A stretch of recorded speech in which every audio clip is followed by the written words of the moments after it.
Together, my friends, we have begun a political revolution to transform America, and that revolution, our revolution, continues. Bernie Sanders lost the primaries choosing the presidential candidate for the Democratic Party to Hillary Clinton. But it was a glorious loss. It's a beginning, not an end. The end of Bernie's campaign marks the start of a political movement.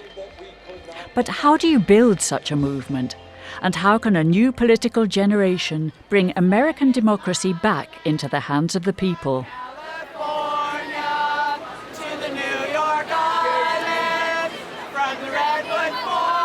This is Backlight. Welcome to the laboratory for truly representative democracy. This land was made for you and me.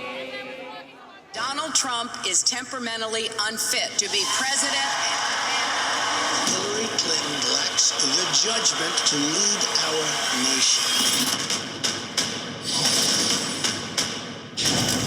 Thanks for joining us for the second hour of 360. In the shadows of the bizarre race for the White House between Hillary Clinton and Donald Trump, and inspired by the remarkable success of the Bernie Sanders campaign, a new movement is now gearing up. During the primaries, the then 74-year-old Democratic Socialist Bernie Sanders came closer to a victory over Clinton than almost anyone, friend or foe, had expected.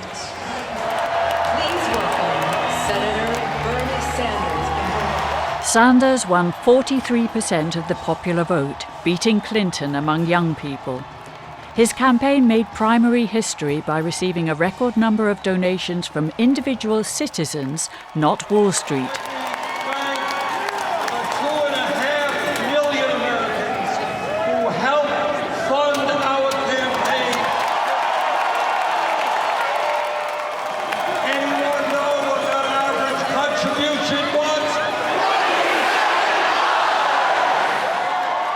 To conclude the primary season, members of the Democratic Party convened in Philadelphia to choose their presidential nominee. This is where the anti-establishment insurgent campaign, run by independent Senator Bernie Sanders, ultimately came to a close. I move that the convention suspend the procedural rules. I move that all votes cast by delegates be reflected in the official record, and I move that Hillary Clinton be selected as the nominee.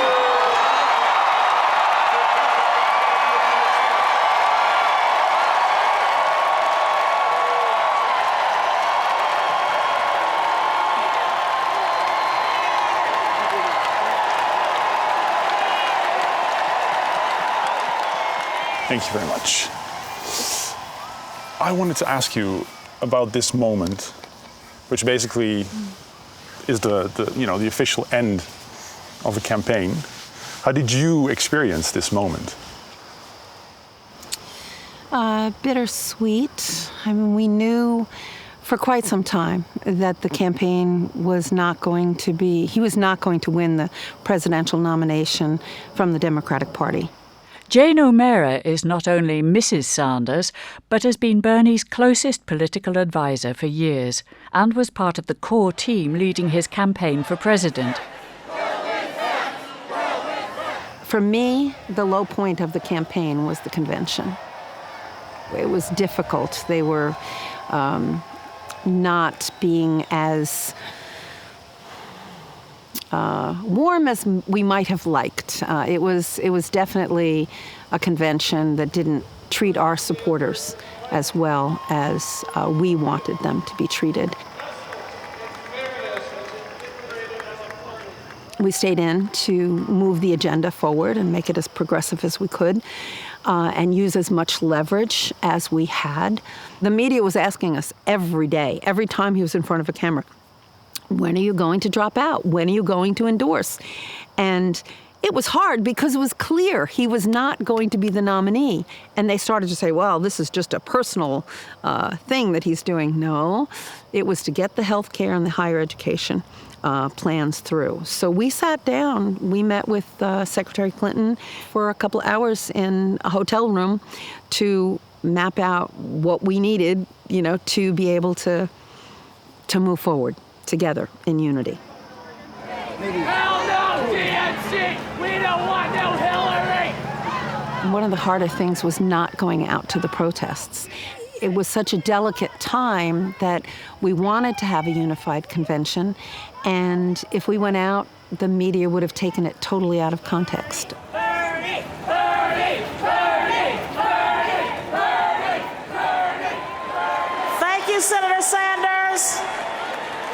Senator Sanders has moved in the spirit of unity to suspend the rules.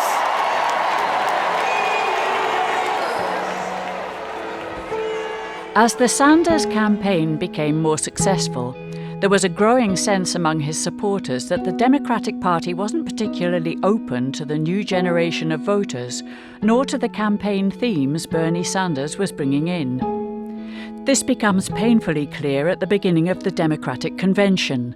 The party chairwoman is forced to resign when 20,000 internal emails released through WikiLeaks show how the leadership went to great lengths to try to discredit Bernie Sanders in order to prevent a Clinton defeat.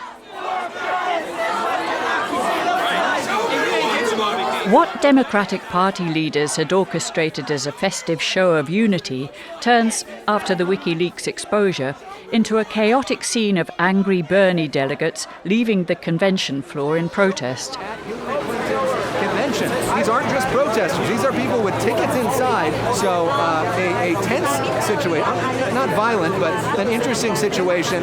Bernie Sanders seats, for the most part, empty inside, people outside here protesting what they view as an unjust result. This land is your land. Tell us what democracy looks like. California to the New York Times. If politics is dirty, it's time to clean it up. I'm 66 years old. I have wisdom. I've been a Democrat for 45 years. I didn't join the party just to support Bernie. They're rubbing the mud in our faces. To hear just before the convention, what would I say, a confirmation of what we already knew and had been complaining about for 6 months, but to have it be that everybody knew and all our supporters had their concerns verified was really hard. And it was really hard for other people, more than it was for us. Actually, I'm saying more than it was for Bernie. It was hard for me and for the kids. He felt his response was, Jane, what's new here? We knew this. This is not a surprise. So nothing has changed. But it was detrimental to moving forward in unity. I think it's fair to say that no one is more disappointed than I am.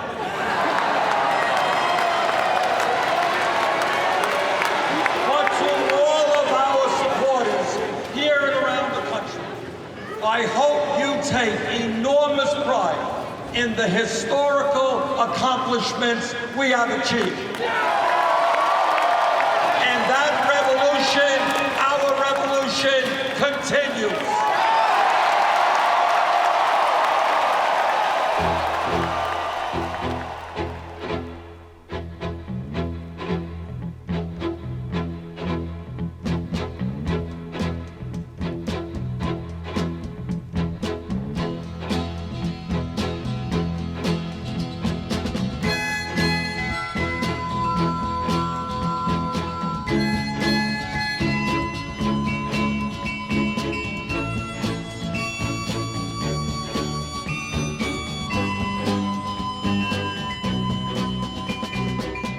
It is nice to be home.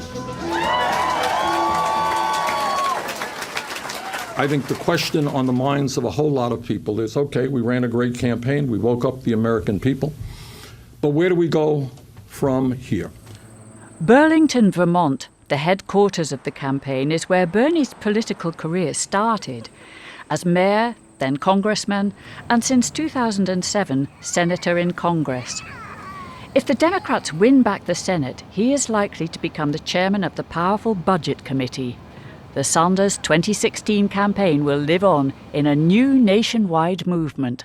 So tonight I want to introduce you to a new independent nonprofit organization called Our Revolution. It has always been, right from the beginning, a two-prong approach. It was run for the presidency and begin a political revolution. So we figured, okay, we're moving forward, and now we focus on the political revolution. We keep that agenda going and people engaged. Our Revolution, founded by Jane Sanders, aims to keep the campaign's key issues high on the agenda of the media and wants to help elect progressive politicians into office, from council members and mayors to state and US representatives. They are running locally on a political platform similar to the Sanders campaign to try to hold the ground that was gained during the primaries. If we can hold that ground and then move forward and keep on moving forward, dealing with criminal justice reform and immigration reform and all these issues that we've outlined in the platform, if we can actually implement some of those changes, then I think we will have steered the Democratic Party in the right direction. If the Democrats don't move forward, I think there will be a third party. It's not our decision, it'll be the people's decision. But I think things have changed enough that people have higher expectations of their government now. And they're not going to go away and say, okay, the election's over, we're done, we'll be back in 4 years, we'll miss the midterms. That's not gonna happen. And we're gonna do everything we can to make sure that doesn't happen. There are major, major, major issues that confront us today. And we need your help. We need the idealism and the energy and the intelligence of millions of people to join us in the fight to make America the kind of country we know it must become. When you're building a movement, you're really trying to organically and systematically change the idea of what's possible in people's minds. And in an election, everyone always knows what's possible. Maybe that person will win, right? Like, that's what's possible. But with a movement, it's a much more soulful, intellectual, philosophical process of actually expanding your mind to say, that's something that should change in my life. That's something I deserve. That, I have enough value that I demand these things. And that will never happen in an election cycle, even in a longer election cycle. That will only happen over the course of decades. Arun Chaudhary was creative director for the Bernie Sanders online campaign. Prior to that, he had worked closely with the man who entered the Oval Office in 2008. I was lucky enough to be the first White House videographer, which meant that I got to tail around after the president holding a video camera. And it was a great job, like an absolutely outstanding job. And people always wonder, how could you possibly have left it? And while it was a great job, it was very demanding and very repetitive. And I remember when I came into work on St. Patrick's Day, my 4th year at the White House or whatever it was, and they had, dyeing the fountain green and the Taoiseach was coming, and basically everything we had done exactly the same for the last 4 years of St. Patrick's Day, I was like, I just don't want to do this anymore. I don't think I can handle this anymore.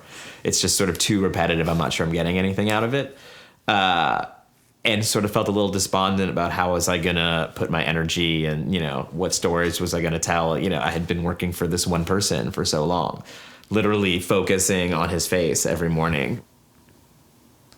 One of the reasons our campaign is doing so well is that we are discussing the real issues facing the American people. I was really excited when we heard that Bernie Sanders might be running. He was someone who, even in my sort of punk rock youth, I had very much admired. And, they're all crooks in Congress, but there's actually this one guy. The economic reality for most Americans is pretty clear. For the last 40 years, the American middle class has been disappearing, and more Americans are living in poverty than at almost any point in our nation's history. We actually approached them and said, we would like to do this. We think we'd be a good fit. And after even only a couple of meetings, that was definitely the case. I remember Bernie was in our office, and he was having some talks with folks in his campaign about whether or not they were really going to use the political revolution as a subtitle of this campaign. And he knew he was in good hands when he looked over at us and he was like, guys, you think it's a good idea, right? The political revolution. And we're, of course.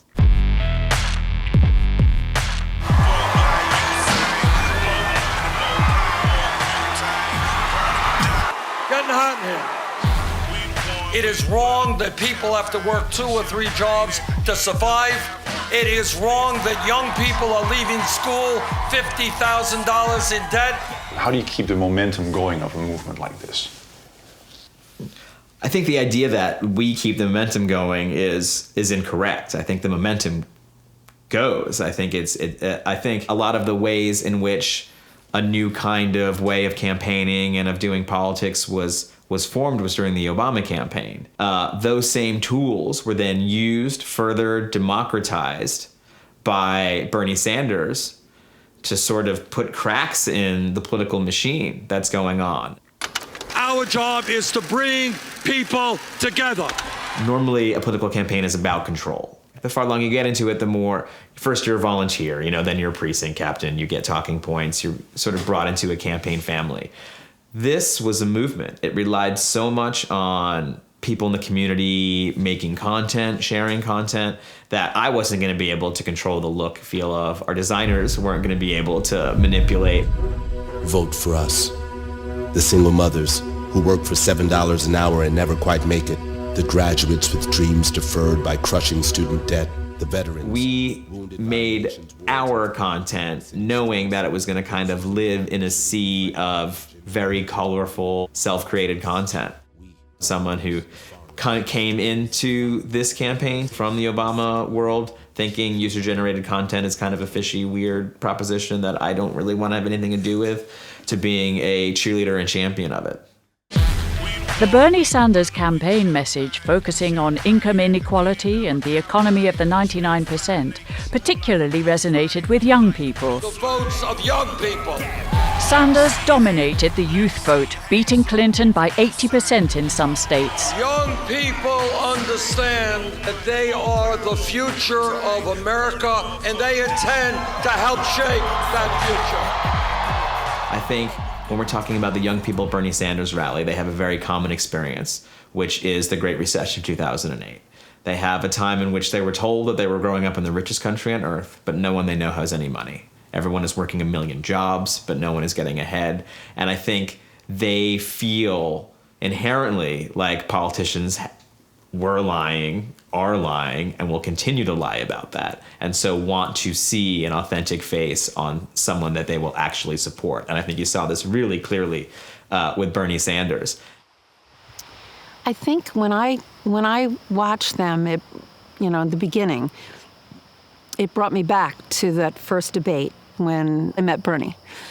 I fell in love with him then and there, I think. I fell in love with his ideas. I thought he embodied everything I ever believed in. And I would see that in people's eyes. And I remembered having that feeling, thinking, oh, I recognize that. But I think people liked that he spoke from the heart and he told the truth. He never changed his words from one group to the other. He said the same thing to everyone, whether they wanted to hear it or not. Thank you for coming. We went to an event in Iowa. We drove up, Phil was driving, and Bernie said, oh, look, Phil, look at those lines of people. What are we competing with? And Phil says, I think that's you, Bernie. Like, we couldn't believe it. And when you stand together here in Cedar Rapids, you're not only protecting the people in this community. All right, I can use that. You're not only protecting the people in this community. The first huge rally we did was in Minneapolis, where, you know, we were trying to get bagels for a couple hundred people and like 8,000 people showed up, which was amazingly gratifying to me and very reminiscent of Obama. It also, I think, showed how with an insurgent, unlikely campaign like the Sanders campaign, how you have to catch up with physical infrastructure. In Phoenix, Arizona, there were like 10,000 people there. we were very surprised. I mean, we were surprised when it happened in Portland, Maine, but not shocked. In Arizona, we were shocked. It was exciting as could be. It was something that we said, this can happen all over the country. The movement that's built around Bernie Sanders is a specific response to our times. You know, we're living in a post-recession, post-Citizens United. You know, this generation of people, we have seen some things directly, that the culmination of many decades of bad policy, and they've come home to roost. And I think specifically people are reacting against those things. So the thing that really got me excited was, I think, when he started pulling thousands of people at rallies, and it was just one of those things where there's just this moment where you suddenly you see that and you're like, okay, stuff's changing, and this is really a chance to like be a part of something that's gonna change the world. After college, I ended up actually working at a hedge fund for 10 months. I was going to work there for a year and a half, and I didn't quite make it. Whenever you asked anyone at the hedge fund, I remember doing this a couple of times, like, so why, like, what drives you? Why do you think this is like a worthwhile thing to do? And the usual answer people give is like, well, increasing liquidity in the market is a very, like, okay, that sounds like, that sounds like crap. And so I kind of thought I had saved up enough to quit, so I just quit. And then the economy crashed, so I lost most of my savings. When it comes to economic issues, I think a lot of millennials are facing the crunch quite up front. I think it's literally a destruction of faith in the institutions that they've been told of, and so people are starting to, to be cliche, wake up and rethink those institutions and rethink what an actual moral, just life and government should be. So I think that's great, and I don't think that's going to change until the institutions get fixed. Together with other former Sanders campaign staffers, Shoikot Chakrabarti founded Brand New Congress. From the bottom up, they want to create a new political generation with people from all walks of life, including both Democrats and Republicans. They are already prepping for the congressional midterm elections of 2018.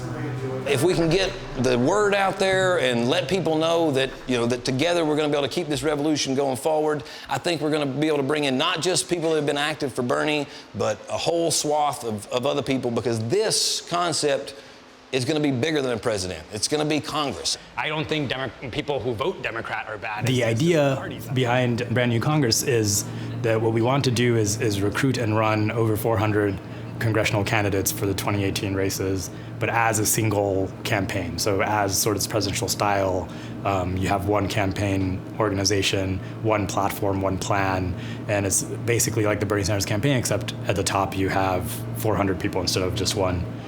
We think it's not that hard to win in a lot of these primaries, but we think the way to do it is not doing it piecemeal, one candidate at a time. We think you present something that's big enough with a very explicit goal. If I vote, I'm going to get this very aggressive plan for going to 100% renewables. Or if I vote. Our midterm turnouts for elections are low every single time, and it's always because you don't know who to trust. You don't necessarily know what you're voting for, and you don't know why it matters. So that's the whole premise here, is that if it's something big enough, people will go out to vote. There's unity at the bottom. People talk about the 99% all the time, and if we're going to have the 99% truly represented, that means there's going to be a lot of different political ideologies represented, right? So we've got to be able to be an open tent, a big tent. And that's the only way we think this is going to work. And I think it is going to work because, like I say, I spent the last year on the Sanders campaign going city to city, state to state, and seen a real huge variety of people that are supporting this cause and this platform. We're going to be going around in this 100-city tour and in other ways, recruiting people that are already active in their communities in different ways, right? So we don't want just lawyers and career politicians. We want doctors and nurses and stay-at-home mom and dads in Congress, right? We want to see a real variety and diversity in backgrounds. There's also not much variety in economic status in Congress. Most of these people are either millionaires or multimillionaires, and they spend their time talking to other millionaires and billionaires, right? So they got a very narrow window of who they're trying to represent.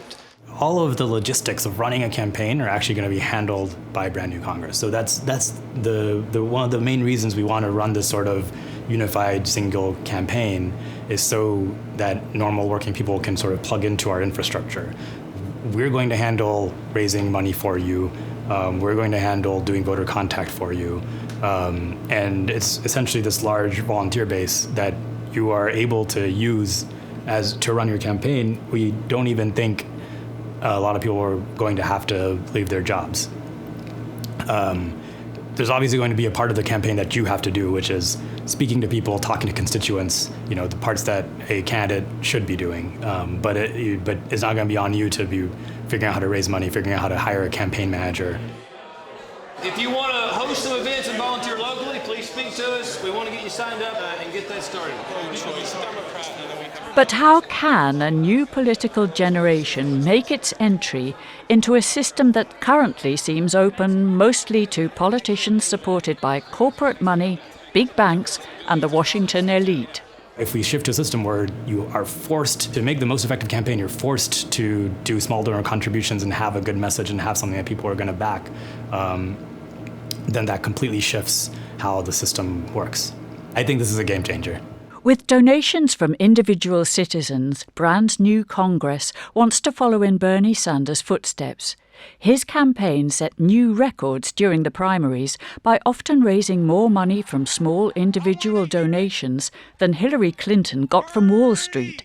This means of funding a campaign has the potential to completely alter the current division of power in American politics. What we said was so revolutionary and simple. If you want a candidate who will stand with you, please stand with us. And in the last year, we have received 7 million individual campaign contributions.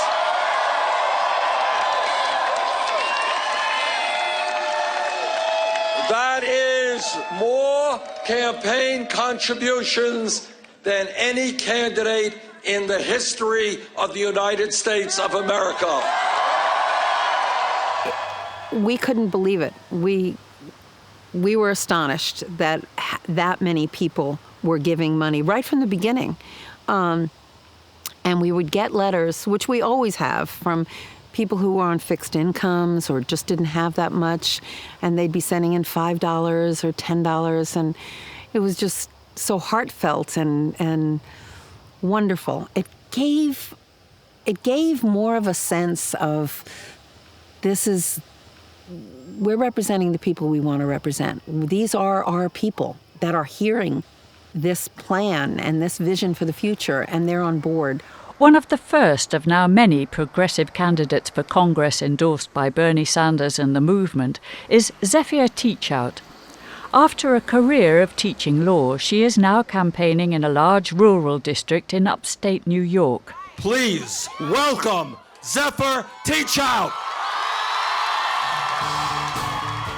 Somebody from his staff reached out and said, Bernie Sanders wants to send out an email including your campaign. Is that okay? Yes, that's okay. But it wasn't clear to me what that meant.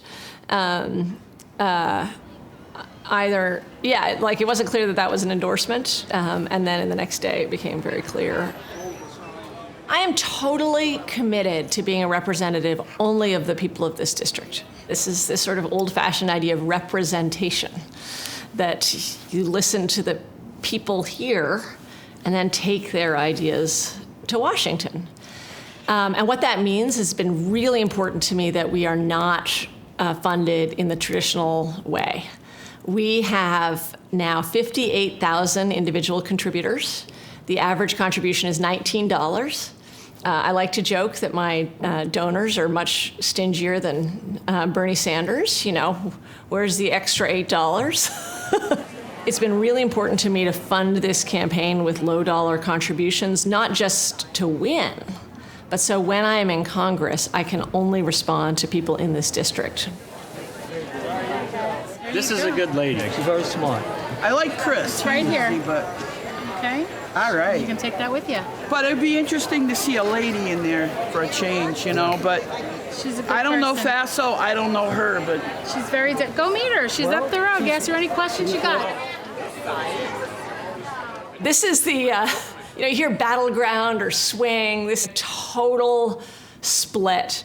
And actually, one of the reasons it swings so much, and you'll see people who will vote for a Democrat for president, a Republican for Congress, a Democrat for something else. Fundamentally, people are really independent. So party line matters less than the spirit of independence and whether you're going to fight for people here.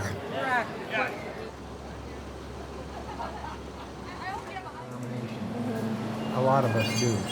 And I have a bumper sticker on my back window of my truck that says, no farms, no food. Right. Well, here's some more bumper stickers if you want some. I'll put one of those on Okay. there, yeah. Okay. What the candidates do is they just spend time talking to incredibly wealthy people who then give them money to put up those signs that you see. And so instead of listening to farmers, that basically they just spend their time listening to New York City billionaires. So many Congress members spend all their time, or actually the average is 40 to 70% of their time. 40 to 70%, like the majority of their day job is calling rich people. As you may see, this part, I don't think John Faso's been here. So, the guy I'm running against, just to be clear, not only, he's been a lobbyist for the last 10 years. He was a lobbyist for payday lenders, lobbyist for the Constitution pipeline, lobbyist for the NED pipeline. did he work in the Assembly? And he was in the Assembly. And in the Assembly, he was always saying the exact same thing. It's pretty conservative. I mean, you don't get more different than John Faso and myself. So you have on the one hand a campaign that is funded by 2 New York City hedge fund billionaires, and on the other hand, my campaign, which is funded by 58,000 people. I love that you have an intense connection to working with the people, and you're very tuned into financially representing the people and not the large investors and the donors. It's been a big part of your campaign. I think that's incredibly important. I think that is one of the major issues with our country. Yes, it and is. our government, and the trust in government is whose voice is represented. And so, and I think it's very brave and of you to take on that role. I think more people need to run for office, and I am, so far, have not yet been that brave, but you will. Maybe. Say hi to Vanessa. I will. When you have these billionaires trying to take over politics, you can't sort of combat that by just trying to raise billionaire money on the other side. Like, that doesn't work. The response to billionaires taking over politics is harder, but far more rewarding work of local organizing. I think that not having to raise money directly from large campaign contributors, from having to go to fundraisers, just allows you to keep focused on your core issues, on your core message, and just doesn't dilute things. And I think sometimes, especially in an era where transparency is demanded by people, you do want to keep up the appearance, even if you feel like you are not being influenced by something. You want to keep up that appearance that you're not, because people can see what's happening now. We live in a more transparent society. The only reason a small donor campaign or small donor back campaign like Bernie Sanders is possible is because of the fact that the internet is so big and that things can spread now without having a mainstream channel be the thing that spreads it. And it was a huge bet on the campaign's part to say, actually, we're going to raise almost all our money this way and not even have a fundraising team, not focus on dinners, and we're going to make the bet that for technologists like me, I'm like, yeah, obviously the internet's been big. Like, I kind of don't, but it's groundbreaking in the political world. Hello, everyone. My name is Shortcut, and I'm also work on the Bernie Sanders. Technology is not only a game changer for campaign funding, but also for organising campaigns. The group Coders for Sanders was a fast-growing number of coders who volunteered during the primaries to develop software and apps for the Sanders campaign. So we're just basically going to talk about Progressive Coders Network, and just to give a sense of what has happened this week, Renamed the Progressive Coders, they have expanded into a nationwide movement of more than 2,000 programmers. Together they are building the technology for future elections. I'm John Culver. I'm from Seattle, Washington. I'm a Bernie Sanders delegate. I worked on the campaign for a while. I worked with Rapi and Coders for Sanders. I built a bunch of stuff. We worked on the events map together. I built a caucus explainer that Washington and other states use to great effect called Burn Advisory. Bernie showed us the problem of this society, and that clicked into the coder psyche, like, there's a solution for this. And we thought about, and what is the problem? The problem is organizing. How can we engage these people into participating in the political process? Because Bernie keeps on saying, if we show up, we win. And that was the core of, like, okay, how can we make people show up? And that's where Burn Advisor comes in, that's where Bernie BNB comes in, that's where Ride with Bernie comes in. All these things put into a whole, engage millions of people. I'm one of those antsy people, like, what can we do from this? If we're not happy with this party structure that's been put in place, let's get to work. Like, let's see some better candidates. Let's put ourselves up. Let's start at the smallest level of building this up ourselves, because it is people powered. That's us. If we could organize in a way that we can combine our efforts and really help the progressive movement, I think there's a huge chance that we are going to make a difference. We're in a time wherein we're in the onset of the golden age of progressivism, I feel. With the close involvement of so many young people of the tech generation, the Sanders campaign built a huge online presence through, amongst others, Snapchat and Reddit. Bernie still has over 4 million followers on Twitter and 5 million Facebook friends, and his team was able to garner extremely valuable data on voters. To secure this digital inheritance and to make campaigning accessible to and affordable for all citizens, National Guard soldier and progressive coder Josh Smith is looking for new coders. So, as students here at Learn, you're a pretty unusual audience. You enrolled in this school because whatever you were doing before wasn't enough for you. For you, that could mean any number of things. For me, it's been especially hard to determine how to make a meaningful difference. Where do I even start? I thought that the best that I could do was join the Army or join the Peace Corps. I went to basic training. This was me as a platoon guide, leading all of our platoon through the very dusty trails of South Carolina. While I was there, this wispy-haired, 74-year-old, self-avowed Democratic socialist started his run for president. I grew inspired. Talk about a moonshot candidate. The skills that I learned the hard way, and you're learning a hard way here, are especially unique in some way. They feel unique. There's a power to the leverage of building for the internet. I wanted that kind of impact here. Now, fortunately, I found a group called Coders for Sanders, and I don't think that we've really begun to understand how technology is going to have significant impacts on politics, on governance. Given that, incredible growth that we've got in technology, it seems to me that nobody has really understood what that's going to do in terms of social structures, social institutions that need to pick up on those changes. I think that you end up being able to transition a campaign into a political movement by building on the roots of its success. Things like the volunteers building software for the campaign. You didn't have to run campaigns the same way that you ran them previously. You didn't have to go out and build a field office and bring in volunteers and hand out paper and clipboards. It was certainly possible for somebody to say, I want to volunteer for the Bernie Sanders campaign. open up an app on their phone and start canvassing and talking about what they believed in with their neighbors right away.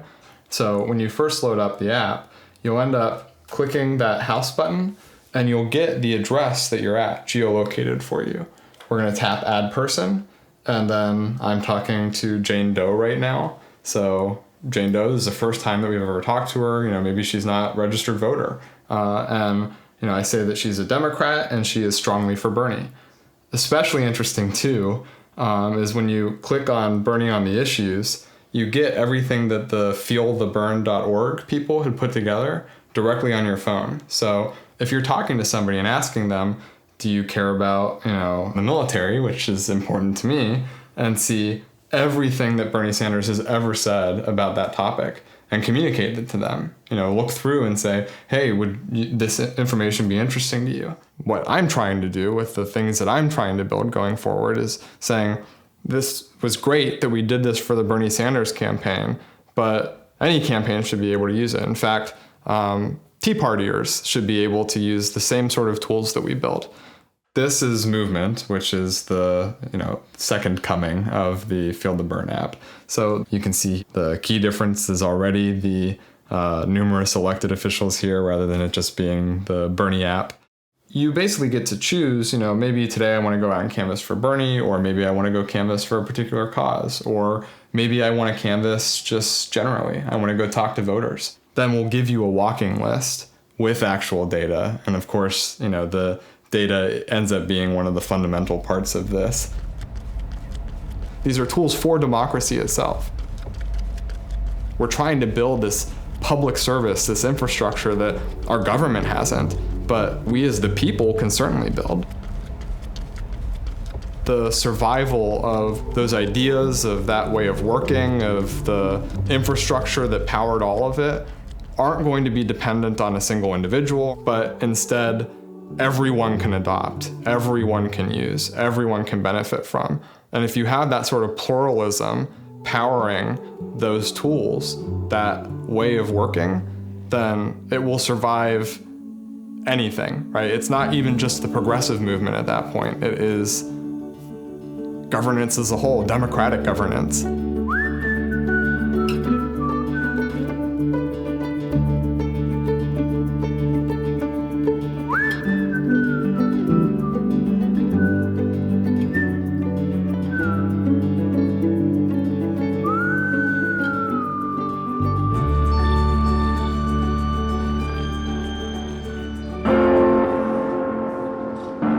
Are these then the components of a movement that can build towards a truly representative democracy? Barack Obama's victory in 2008 was historic, but it was not followed by the birth of a new political generation. There was a different kind of president, but the system in Washington remained largely unchanged. Will that be different now? Because the Sanders campaign was a movement right from the start? In a post-crisis society, with a millennial generation more open than ever before to Bernie Sanders' call for a political revolution, it looks as if, sooner or later, systematic change will be inevitable. I actually would go back to the crash of 2008 and say that after the crash of 2008, basically the country woke up and the political elite stayed asleep. And Congress and the Senate and pundits all acted like nothing had happened. And the rest of us said, wait a second, you can't get all these subsidies as big banks and then become so fragile that you can ruin our economy. This is not a way to run an economy. This is not a way to run a democracy. With the Sanders campaign, you see that legitimate anger and that legitimate other understanding waking up and finding a real political voice. I think we have an entrenched political class, but I think for the first time, ordinary people think, I can do more than throw money at this problem. I can be more than volunteer to try to get rid of this. I can make this my life. And I think there's no way to calculate how much that will accelerate progress and also political and cultural life in this country. I think it's about to change in a lot of ways because of this moment where message and technology meet a population who is ready to move on. This isn't a one-man show. This is something that will have staying power, that people will write about, will think about it, and will consider, I can do that. I mean, Bernie didn't come up with a silver spoon in his mouth. He didn't come up in a political family. He decided he wanted to have a voice. And one of the best things about this campaign is that the country has shown that a progressive perspective is something that a lot of people are very interested in. They are aware that, wait a minute, we don't have to accept this. We do not have to say, this is the way it is, I'm giving up. I'm not going to do anything with politics. No, this is our democracy, and we are going to participate fully and make the changes that are necessary. And it takes time. That's the difficulty, that people sometimes don't understand. It does take time.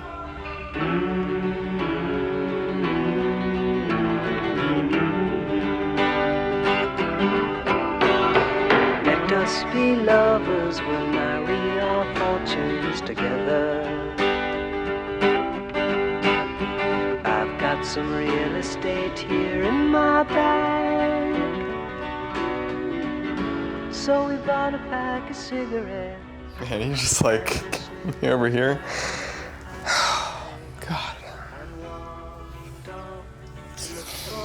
Sorry.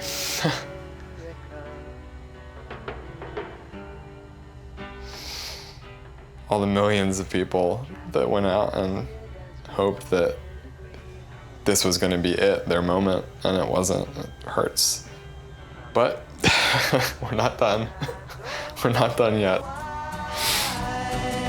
Counting the cars on the New Jersey Turnpike, they've all come to look for America.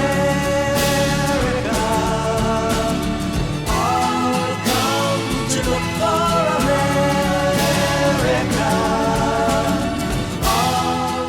Ich hoffe, dass Ihnen das Video gefallen hat. Klicken Sie hier, um das empfohlene Video anzusehen. Bitte abonnieren Sie unseren Kanal, um Updates über VPRO Dok zu erhalten.